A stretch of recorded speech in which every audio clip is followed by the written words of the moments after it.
you doing, Emil? When you went back and self-scouted over the break, what were you thinking about the run game, and how can you guys improve up front to help improve the consistency?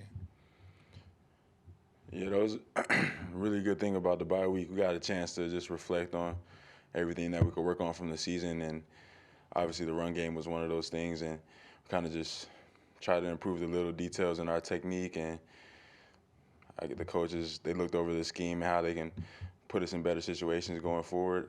I think we just, really put our head down and got some good work done last week and made some improvement in those areas. So you guys already competed against a dual-threat quarterback in KJ Jefferson from Arkansas. But from the tape, what have you kind of seen similarities and difference-wise with Jaden Daniels? I'm an offensive. That's probably a defensive question. I got it's all good, but two great quarterbacks. That's all I can say.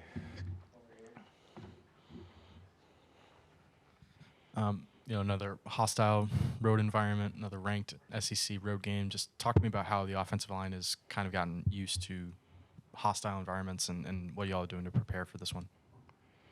Yeah, so I think we've had a lot of experience within the last 2 years of hostile environments and having to deal with them. So I think this group is pretty much as well equipped for it as anybody in the country. So just continue to focus on our communication, practicing with crowd noise, operating with hand signals and things of that nature. Is just kind of used to it now, but just we got a system in place, and I think we're well equipped and ready for it.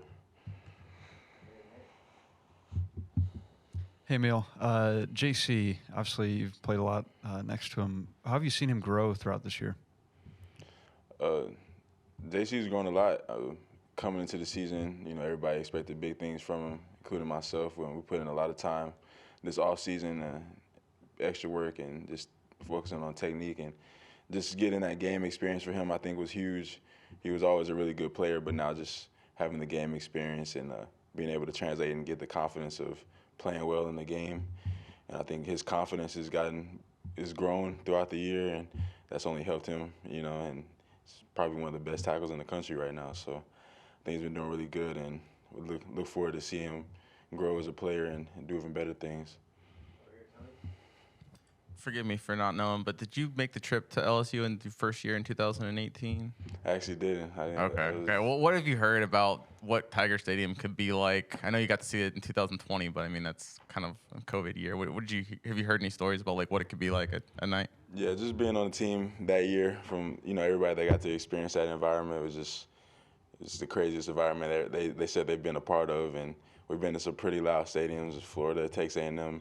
And that still ranks like at the top of everybody that experienced that game. So we're looking forward to the challenge and handling the crowd, but just focus on the preparation and make sure the crowd isn't a factor. With that crowd communication, you talked about that. Just with both Darian and Seth, whoever's in there, how much confidence do you have in both of those guys to make the calls in that loud noise? We got a lot of confidence in both of them just because they both played in loud environments before. Seth got the start versus Tennessee. Pretty hostile environment. Darian played Florida, Texas A&M, so both of them got experience in playing in tough games and tough situations, and they both do a really good job of communicating with the rest of the line, and really smart guys. So I don't think we have any problem with whoever plays center, and both of those guys really got a lot of experience in tough situations. Emil, Coach Shapen has said, Bryce the last couple of weeks obviously wasn't 100% and practicing full out with offense. Just kind of how challenging has that been, not having him as much throughout the week, and then maybe how beneficial will it be to have him moving forward going into this final stretch? I don't think it's been a challenge at all. I mean, he's been doing what he can throughout practice, and just having him there to command the offense. And even if he's not throwing the ball, he's still, taking control and getting the operation going as if he were playing regularly. So I think now that he's been able to take a couple more reps in practice, he'll do even better. I mean, I haven't seen a drop-off in his performance since he hasn't been practicing, but now that he's back out there, we are even more confident and excited to see what he can do in the game on Saturday.